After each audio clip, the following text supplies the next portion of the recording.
ಕನ್ನಡ ಮಾಧ್ಯಮದ ಎಲ್ಲ ವೀಕ್ಷಕರಿಗೆ ನಮಸ್ಕಾರ. ಕನ್ನಡ ಮಾಧ್ಯಮದ ಮತ್ತೊಂದು ಹೊಸ ವಿಡಿಯೋಗೆ ನಿಮ್ಮೆಲ್ಲರಿಗೂ ಪ್ರೀತಿಯ ಸ್ವಾಗತ.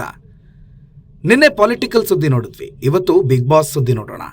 ಹೌದು, ಬಿಗ್ ಬಾಸ್ 11 ಕನ್ನಡದ ಬಿಗ್ ಬಾಸ್ ಈ ಬಾರಿ ಅಷ್ಟೇನು ಹವಾ ಕ್ರಿಯೇಟ್ ಮಾಡಿಲ್ಲ. ಇನ್ಫ್ಯಾಕ್ಟ್ ಕನ್ನಡದ ಬಿಗ್ ಬಾಸ್ನಲ್ಲಿ ಒಟ್ಟು 14 ಜನ ಸ್ಪಾನ್ಸರ್ಗಳನ್ನು ಹೊಂದಿಕೊಂಡು ಸ್ಟಾರ್ಟ್ ಮಾಡಿದ್ದ ಬಿಗ್ ಬಾಸ್ ಈಗ TRP ತುಂಬ ಕಡಿಮೆ ಆಗಿರೋದ್ರಿಂದ ಆ ಸ್ಪಾನ್ಸರ್ಗಳ ಪಟ್ಟಿಯಲ್ಲಿ 8 ಇಳಿದು ಹೋಗಿದೆ.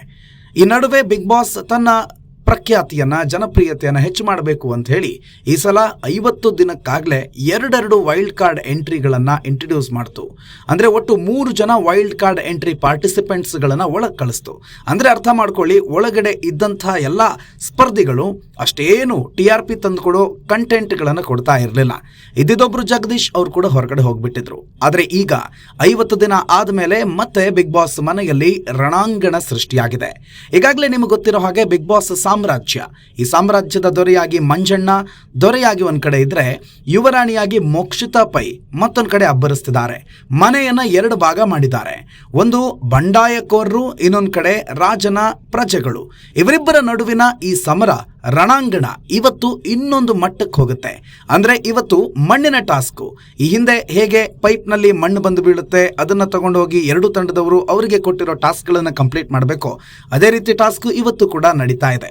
ಇವತ್ತಿನ ಟಾಸ್ಕ್ ನಲ್ಲಿ ಮಂಜಣ್ಣ ವರ್ಸಸ್ ರಜತ್ ಬಹಳ ದೊಡ್ಡ ಮಟ್ಟದಲ್ಲಿ ಸುದ್ದಿ ಆಗ್ತಾ ಇದೆ.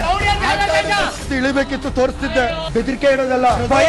54 ದಿನ 55 ದಿನ ಇರೋದು ಭಯ ಪಟ್ಕೊಂಡಿಲ್ಲ. ನಿನ್ನಾಟ ನೀನ್ ತೋರ್ಸು, ನನ್ನಾಟ ನಾನ್ ತೋರಿಸ್ತೀನಿ. ಹೌದು, ಇವತ್ತು ಫೇಸ್ ಟು ಫೇಸ್ ಆಗ್ತಾ ಇರೋದು ಬಿಗ್ ಬಾಸ್ ಸಾಮ್ರಾಜ್ಯದ ಮಹಾಪ್ರಭು ಮಂಜಣ್ಣ ಮತ್ತು ಬಂಡುಕೋರರ ಗುಂಪಿನ ರಜತ್ತು. ಇವರಿಬ್ಬರ ನಡುವೆ ಎಷ್ಟರ ಮಟ್ಟಿಗೆ ಹೊಯ್ಕೆಯಾಗುತ್ತೆ ಅಂತಂದ್ರೆ ಇವತ್ತಿನ ಎಪಿಸೋಡ್ ನೀವು ಮಿಸ್ ಮಾಡಲೇಬಾರ್ದು. ಅಷ್ಟು ಸೂಪರ್ ಫೈಟ್ ಇದೆ ಇವತ್ತಿನ ಈ ಎಪಿಸೋಡ್ನಲ್ಲಿ. ಜೊತೆಗೆ ಬಿಗ್ ಬಾಸ್ನ ಪ್ರಾಪರ್ಟಿಗಳನ್ನು ಇವರು ಒಳಗಡೆ ಕಳಿಸಿದ್ರೆ ಹೊರಗಡೆ ಅದನ್ನು ಸರಿಯಾಗಿ ಕಳಿಸೋದೇ ಇಲ್ಲ ಅನ್ನೋದು ಇವತ್ತಿನ ಎಪಿಸೋಡಲ್ಲೂ ಕೂಡ ಪ್ರೂವ್ ಆಗುತ್ತೆ. ಯಾಕಂದರೆ ಇರೋ ಪ್ರಾಪರ್ಟಿನ ಕಂಪ್ಲೀಟ್ ಆಗಿ ಪುಡಿ ಮಾಡೋವರೆಗೂ ಇಬ್ಬರು ತಮ್ಮ ಭುಜಬಲದ ಪರಾಕ್ರಮ ತೋರಿಸ್ತಾರೆ.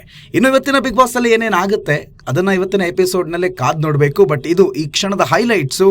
ಇವತ್ತಿನ ಬಿಗ್ ಬಾಸ್ ನೋಡೋದಕ್ಕಂತೂ ಸಖತ್ ಮಜಾ ಕೊಡುತ್ತೆ.